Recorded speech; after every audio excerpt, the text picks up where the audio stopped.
Kasi sabi ni nanay, sa John 15:5, lagi ko pinanghawakan na wala kayong magagawa kung hiwalay kayo sa akin. Pero isa mataming relationship, ang blessing ay nandun. Pag may relasyon tayo sa Panginoon. Doon pala guminhawa ang buhay ko mula nang tinanggap ko talaga totally si Lord sa aking puso, sa aking buhay. Nandun ang mga blessing, ang daming pagpapala na ibinigay ng Diyos sa akin. Tapos, nangyari noon, umalis na kami doon sa, nakakatuwa si Lord pagdating namin. Ito pa yung reward sa amin.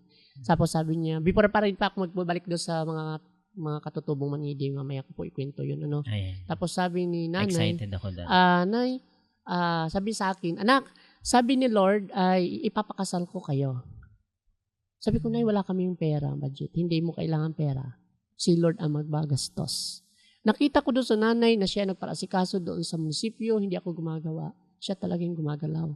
Tapos nagbalik sa akin, kasal ka sa May 27 birthday mo. Grabe, sinet up niya na lahat. Wala na siyang isipin. Tapos doon sa sa restaurant, gano'n pa, social pa yung aming, reception.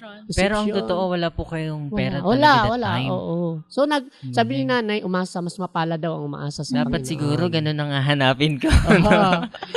Yung magpo-provide na talaga. Yung si Lord na yung gagawa ng way eh. Pagdating naman sa, doon naman sa bilo, mayroon na naman inggit.